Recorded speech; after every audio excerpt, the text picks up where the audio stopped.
Good evening and salutations, my GH fans. I'm glad that they picked a lane for Alexis to go because, first she was trying to do this whole PI thing with Sam, and then that was kind of up in the air, and then the whole teacher thing, and then that was kind of up in the air. Um, I'm assuming she didn't get the job once he did the background check.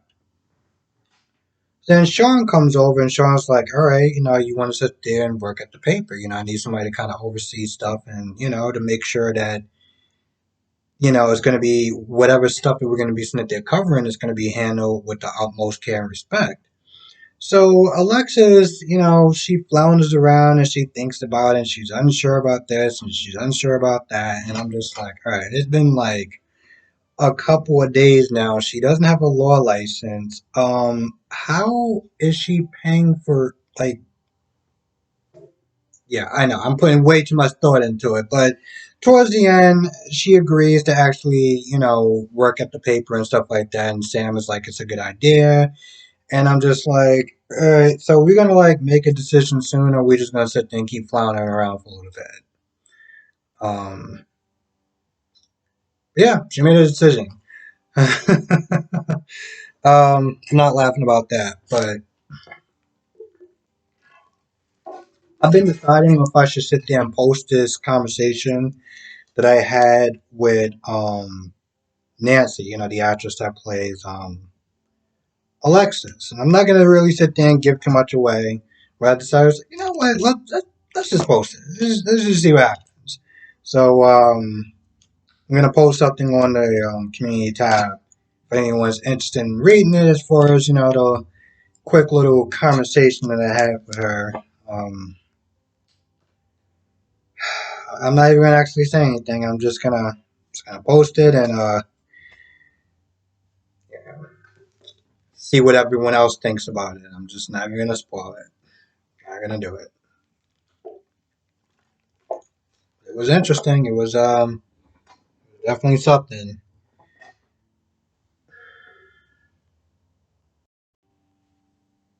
So what does everyone think about this new Michael? This new Michael, this tape, no prisoners kind of Michael? Because I'm gonna be honest. I mean, listen, him going up against Mrs. Wu, um, I'm like, bro, you might want to slow down a little bit. You don't want to get hurt or get somebody else hurt. But at the same time, I'm not gonna lie, I'm kind of feeling it. They invited Harmony over to give a gift to Wiley. So that went well. Second. That went well. Then there's one point where Michael leaves to get Wiley ready. And Harmony's having a conversation with Willow about the whole court case and how it went down and what is her feelings and opinions on Nina as far as like, being a presence in Wiley's life. And here's the thing. I felt like she didn't really stare at one way or the other, but I felt like she knew that um, Willow wasn't, gun ho about really taking Nina down and taking her to court and practically throwing her ass in jail for like years to come. It seems like, Willow has more of a softer approach as far as Nina's concerned. And so Harmony was like, you should trust your opinion, you should trust your instincts. Mike comes back, Michael's like, oh, all right, well, I missed. What are you two talking about? And Harmony's like, I think you need to sit there and trust her, her instincts, um, as far as everything's concerned. And Michael's like, yeah, no offense, but how is any of that your business? And I was like, well, damn, okay. I stood there and I looked and I was, you know, Willow just had this look of surprise and I couldn't tell. Like, here's the thing. Somebody talks to one of my parents like that And it was like, well, what business is it yours or whatever? Like, you don't have a say so. Just the way that he talked to her, any person, most people would sit there and look at Michael like you done lost your goddamn mind, didn't you? You got the audacity to sit there and talk that sharply to one of my parents. Like, if Will just kind of stands there like, I'm like, so you're not even okay. And humbly apologizes, like, listen, I don't mean to sit there and try to overstep or anything like that. Like I've changed. I'm a different person. Um, And then once again, Michael says something sharp, and I don't exactly remember what it was, but it was pertaining. And granted, I understand that it was pertaining to Drake and Christina. Like, yo, the only reason why you're here after what you did is because of her. Like don't get it twisted. And once again, she just kind of just stands. Why Willow just kind of standing there like.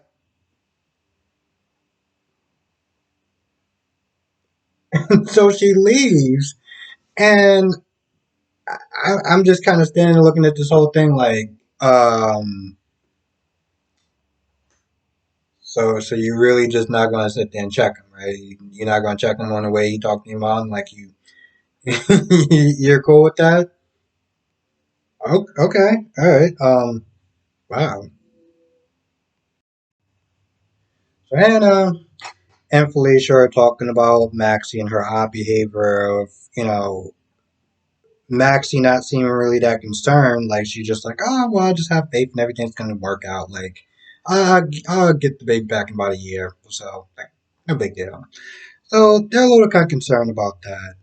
Um, And Maxie does come, I guess to Charlie's. What happened to the floating rib? Did he just like scrap that whole like set or whatever? I don't know. I just remember that I was watching some old videos and I was not there thinking about like what I want to sit there and react to as far as like old GH clips and stuff like that. And I'm just like, so I guess the floating rib just isn't a thing anymore, right? Anyway, at some point, Robert comes in and Robert tells, the three of them about Luke. And I'm not going to lie, the minute they was like, oh no, that's such a shame, his luck ran out, I'm just like, and I'm looking on my phone and I'm just like, this scene isn't over yet, is it? I, I've said this yesterday and I know I sound like a broken record and I apologize if I am just annoying people with this, but this whole Luke is dead and Luke is gone, I'm just like, man, I've been over it since I first heard it. Like I don't care. I don't care because one, there's only two outcomes to this. One, he's not dead. He's just captured somewhere by Victor. Um, and I'm just like, all right, so can we just like skip that part? You know? And the fact that people are just counting him out so quick, like Luke is like larger than life. Like, I mean, I'm not just saying he's Superman, but I'm like, I mean, y'all don't want to sit there and investigate any further. We just gonna sit there and say, "Oh, Luke is dead. Okay, cool, whatever." Yeah, I guess we've been doing that since Morgan, so why not continue that trend? Or two, or two, and I still do not believe this, but if two is true, if they killed Luke off screen, and this is probably the second time, this is probably the second injustice that they don't gave to this character. I remember Luke's last episode felt so underwhelming. I mean, don't get me wrong, it was a nice little plot. I think he was sitting there doing something like as far as like his mother or whatever. He was like reaching in his past or something. I don't know. I'm not gonna lie. I didn't really enjoy the episode. They had Carly be Luke's mom, and I think even Jocelyn was in it or something. I'm not gonna lie. I just didn't like it. I didn't like that send off. I didn't like that send off at all. I felt like it was so underwhelming. I felt like Nathan send off was so much better and so undeserving compared to a character. I mean, when you think of Luke and Laura, I mean, you can literally ask almost anyone on the street, even if they never really like knew about soap operas or whatever. Like the minute you sit there and say Luke and Laura, it's like, oh yeah, no, I totally know about that. So to give him such an underwhelming and just to be honest, yeah, underwhelming exit, it's like, really? Luke the legend? This is what you give him? Hell, almost I think I almost remember they even gave Dante a better send off. Or not really. I don't remember. But I know damn well they gave Nathan a better send off, and that honestly pissed me off. But if they killed them off screen, it's like, bro, really? And then there's one point where Robert's not there talking to Anna, and I'm just kind of like, And then they bring up Holly, and I'm just like, y'all had to bring her name in there too, didn't you? Y'all just had to. You guys are on a roll, aren't y'all? Now, I know about the Holly scene, why they had to film it the way that they had to film it, and everything like that was involved. But at some point, me personally, I don't like loose ends. I don't like things being unresolved. Just a big issue for me. And I know in soap operas you gotta kind of stretch your imagination a little bit and kind of just be like, all right, I'm just gonna let this go because of whatever. Um, and I'll give you an example. There's a scene where Jason, he comes back and he comes through the skyline, or he comes through the window, glass, whatever. He comes down there. It's this badass scene, and everyone's just kind of standing there. And, Jason has the gun. I think somebody like is holding like Sam or whatever. But the thing about that scene, that as cool as it was, this guy had to literally sit there and break the glass like little by little, just giving these criminals down there all the time in the world to sit there and be like, oh, this is hey, you taking a little bit. Shouldn't I like do something like kill a hostage or something? No, I'm just gonna wait till you crash. Okay, cool. So I get certain things that just it is what it is. But like I say on days sometimes, you know, them just being like, hey, Hope is gone and we don't talk about her. And every time that she's supposed to come for Thanksgiving or Christmas or, you know, other holidays that they should sit there and kind of represent and talk about, they don't. She's either gone or she's on a plane somewhere or it's bad weather. It's like, I get because they can't get the actress, but it's like they need to do something. And I don't like loose ends. Um, so when they talked about Holly, I'm not gonna lie, for a good minute I was like, where the hell am I actually going with the story? When they talk about Holly, it's like, all right, we all know that she's alive. We're just not gonna, we're just not gonna, we're not gonna resolve that. That's awesome. So that was an annoying scene that I just could not wait until it was over. So Martin decides to take Peter's case, and I was wondering the reason why. You got Maxie, you got Austin, and you got Britt out there, and they see Martin like walking into a hallway and going into Peter's room, and they're like, Maxie's like, there's no way you're gonna sit there and represent this guy, right? Like you're not gonna do that, right? He gets in the room, and Peter's like, all right, I need you to sit there and rep me, for the Franco murdering, and Mario's like, all right, I'll do this one for you, but I'm gonna be honest, you got like so much other stuff that you're gonna be charged for. Um, I'm only doing this one, and I want my money up front, and I want a lot of it. So Peter's like, all right, done. And Peter's like, one battle at a time. I'm sitting there just looking at this whole thing. I'm like, why are you only just representing on this one case? Like you already admitted, towards the end, when he talks to Valentine, he's like, yeah, he had to sit there and cover expenses for his mom and, the alimony payments because, you gotta, apparently he has a lot of ex-wives that, is, as he says, smalling it, funding a small village or a small island. He has a lot of bills adding up. I'm just not there looking at that like, so why would you just sit there and just do one case? I mean, you already seem like you are practically selling your soul to the devil at this point. Why not sit there and be on retainer even more? And I don't understand this. What is his? I mean, does he honestly think that once he tells Valentine that that he's going to be sitting there working for Peter, that Valentine's like, nah, that's cool. You can still work for me too. No, that's cool. I mean, I cannot stand Peter, and I detest that you're repping him. But I mean, you're a good lawyer, so no, that's cool. We're good. Especially seeing how he was ready to sit there and drop him just for the simple fact that he was going out with Lucy. And there's one point when Maxie is there saying, "Why would you sit there and rep him?" And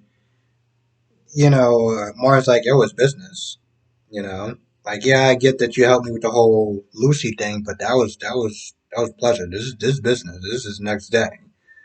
But I'm sitting there thinking, um, do you honestly think that you're gonna be like doing anything as far as with Lucy once she finds out who you're repping, like who you're representing, like really? Because that's gonna be over too, right? So your job with Valentine is gonna be done. Your whatever you had with Lucy, that's gonna be done. So as long as you're okay with both of those outcomes, then all right, bro, you do you. Valentine, well, Valentine speaks to Victor, and Victor's like, "Yo, let's team up and go at Brooklyn." And Valentine's like, "Yo, what did Brooklyn do to you?" Nah, man, it's about the family name. Like I'm not cool with that. So let's double team. Let's get her. And towards the end, he agrees to do it. Like he agrees to work with Victor to sit there and go back at Brooklyn. So that should be interesting. It's so weird. Every time I sit there and listen to Victor talk, I'm just like, bro, it can't be my imagination that you sound like another damn James Bond villain. Like I just maybe it's the accent. Maybe it's the accent, but you sound like another James Bond villain. So that's the thing. So Tracy's sitting there talking to Brooklyn and talking about the baby and stuff like that. Like, yeah, I know that baby isn't yours. Like, who is this baby? What's going on with Chase? Chase is cool with sitting there, like, agreeing to go with your scheme or whatever. And she wants to sit there no more. And Brooklyn's kind of sitting there keeping a tight lid about it. But towards the end of the episode, when Felicia comes in, because Felicia and Maxie talk about their condolences for Luke, and I'm just like, all right, whatever. Can we just move past that? Um, Now Felicia sits there and tell Tracy that Luis, been missing for a couple of months, the same amount of time that um, oh, that's not right. That is right. Yeah, she sits there and tells that Luis has been missing for a certain amount of months. And, Tracy remembers the conversation she was having with Brooklyn as far as like that baby being there for X amount of time. And long story short, she puts two and two together and she realizes that, Bailey is Louise. And there was a couple of times where she kept looking throughout the conversation when she was talking to Felicia. And right then and there, I felt like everyone who was watching this episode was like, yeah, she figured it out. She figured it out, or she's going to figure it out by the time that this episode is over today.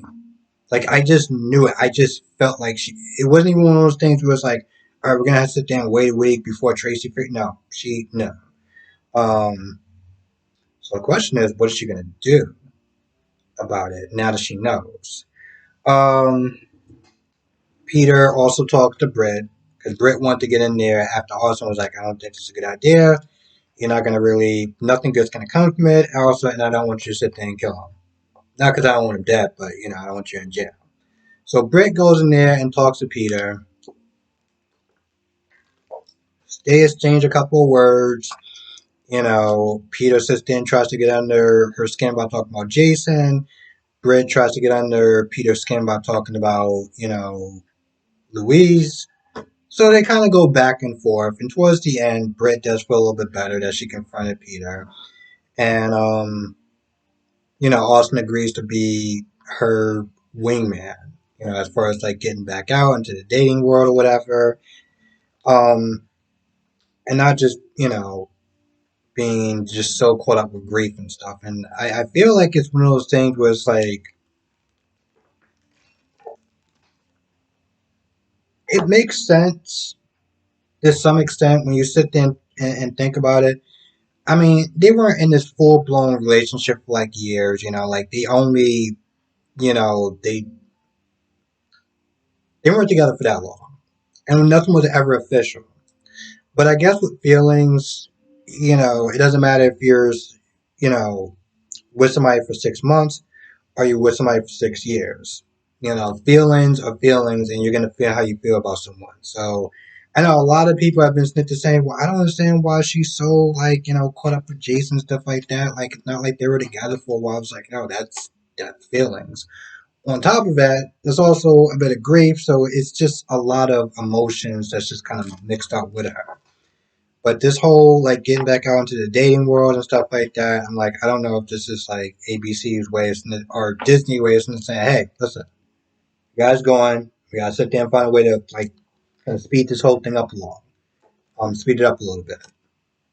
And it sort of reminds me, not really, but it sort of reminds me of, remember when Star Manning, they had Star, they had Todd, and everything like that. Like, when Star's supposedly like lost her child with Cole and like that horrible accident, and then like, given like maybe 2 or 3 weeks later, she's in a relationship with Michael.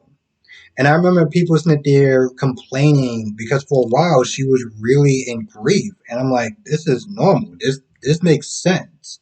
But people were complaining like, "Oh, I get that you lost your child and your boyfriend, but I'm just so tired of you being all mopey and sad all the time." I'm like, "Are you are you serious?" And then the next couple of weeks, she's not there dating Michael, so it's like it's one of those things. Where it's like it did not work. Like for me, the fact that she was dating someone, just like, "Oh, I'm happy," and she's singing at the club and everything like that. I'm like, "The hell is going on?" And maybe it's just me, but I feel like sometimes you just really can't make everyone happy, like at all. Um, so yeah. Anyway, I feel like that's about it. I want to thank everyone for watching. These episodes are something else. I don't know what this. A lot of times when I'm sitting there reading the comments and stuff like that, some people will be like, just I have so many thoughts I want to sit there and say, but I want to start rambling. And I feel like this is the end of the video anyway. So, with that being said, I'm going to go. I want to thank everyone for watching. Be safe, and I will see you in the next video.